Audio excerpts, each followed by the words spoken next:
Welcome, it's Charter California Edition. My name is Brad Pomerance, and we are in Ventura today, part of our road show, and we are joined by Laura Rosenthal. She is the Mayor Pro Tem of beautiful Malibu, California. I know Malibu well. As I mentioned to you, my father and mother owned a pharmacy in Malibu before they retired, so I have seen Malibu grow up, and it's near and dear to my heart.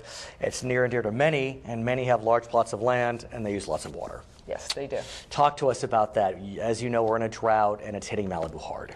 It's hitting Malibu hard, and it's tough because most people do have a lot of land in Malibu.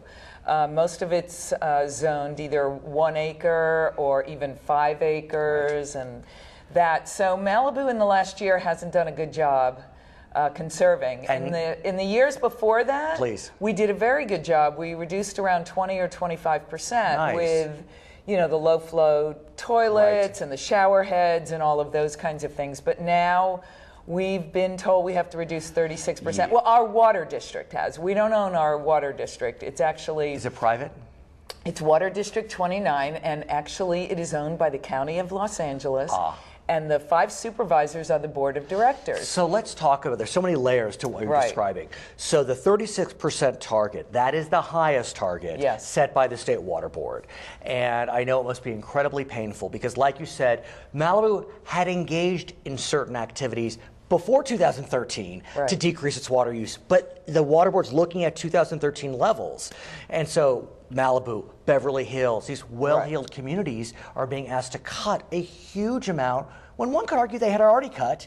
And look, if you own an acre of land, you own an acre of land. What do you do? Well, but I think there's a couple of things that if you look at Malibu, around 20%, there's around 1,300 households that are huge water users, like over the top, not good. Then there's around 20% that are normal. And really 60% of the people have been conserving and doing a good job. But the top 20% puts us all the way over so that we're in that 36% tier. So let's talk about that top 20%, because as you know, recently there was a decision out of San Juan Capistrano, and that decision said that publicly owned water utilities could not penalize users in that top tier, you know, exorbitant water wasters. Well, you can't do the different tiers and charge them more. Exactly. It has to be linked to cost. And you rolled your eyes, and so did Governor Brown. You're in good company. It's very frustrating. It's the best way to get people to conserve. And you want to incentivize.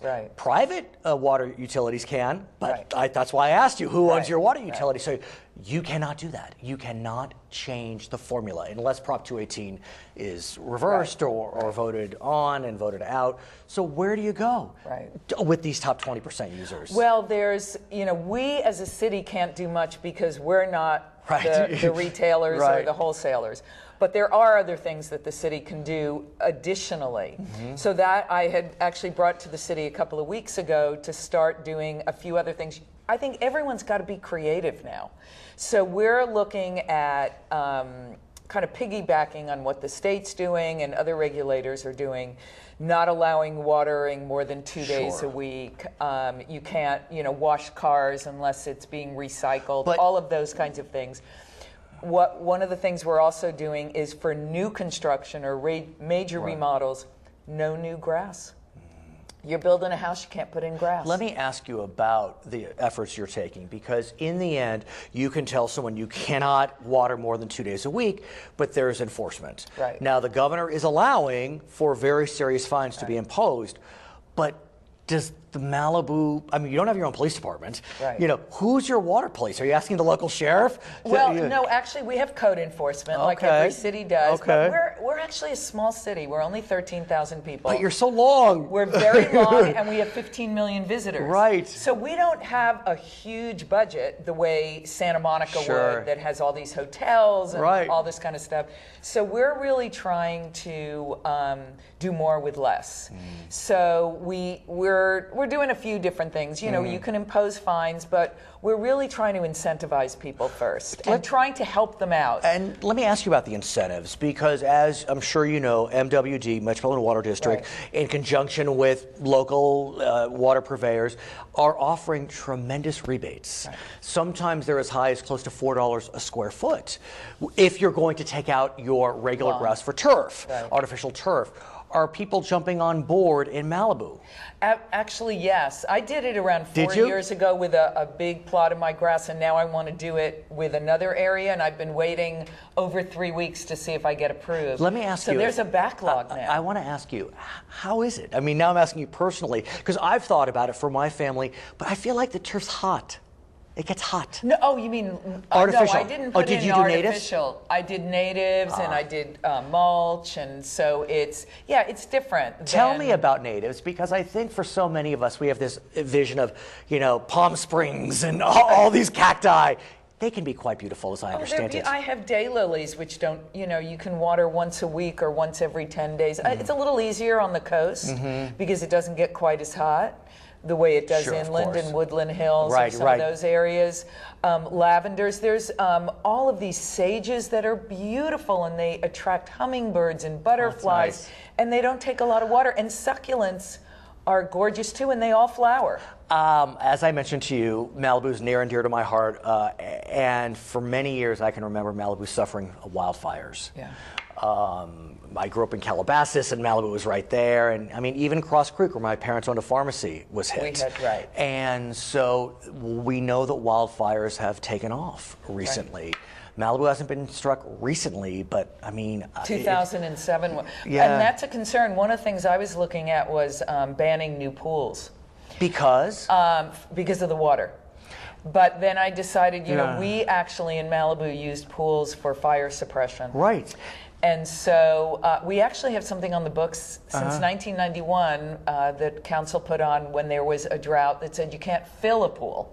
But we're looking at taking that off because it's kind of crazy to have a pool but not be able to fill it. But I understand that if you operate a pool efficiently, you put the cover on. With a good cover. It's not such a bad water waster. No, it's not if you have a good cover. Right. And we've had a law in the books for many years that says you have to cover your pool. But what happens is people put those bubble covers on. Yeah, those are not efficient. And then they take them off as soon as they get their permits. And you can lose around 30% of your water every month without a cover. So talk to me more about your constituents. I think about Malibu. On the one hand, and I say this with all the love that's intended, probably a left of center community, environmentalist, and so there's probably a desire, a willingness to participate, but 36%, that's huge. Right, and it is, and I think most of the people I know are very willing to participate, and then some people, there are some people in Malibu that don't get their bills. Meaning it goes to a business manager. Yes. Yeah, that's what I meant. Sorry. I got it. I got it. Or they're part-timers, and so the sprinklers are on all the time, and they don't notice it because they're there a couple of weekends a month. Right. So, but most of the people I know are, okay, what can we do? And they have the buckets in the showers. But especially in Malibu, if people reduce their outside watering by 50%, they're going to hit that 36%. So much of our water is out, and in Malibu it's between 70 and 80% because people have so much land. I'm not sure if you know this, but Malibu's has an ocean in front of it. Did you know that? Really? Oh, well, that's what that thing is. So I was wondering, has Malibu thought about desal? I know it's a small city, but a lot of coastal cities are looking at desal. Well, all you have to do is say desal, and we'll put it in front of the colony. Oh, yeah. And then you'll get a lot of people say, no, we won't. Exactly. Malibu, first of all, we're not our own water district, for one. And I think that we would support if there was a group of cities that wanted to do it, but it's going to become a NIMBY, not in my backyard. Okay, put it in front of Santa Monica. No, put it in front of, Oxnard. No, put it in. So that's going to be the problem. It's like the LNG thing a few years ago. You'll come back when we're back? Yes. Her name is Laura Rosenthal. She is the mayor pro tem of beautiful Malibu Beach, California. My name is Brad Pomerance. Thank you so much for joining us from Ventura on Charter California Edition.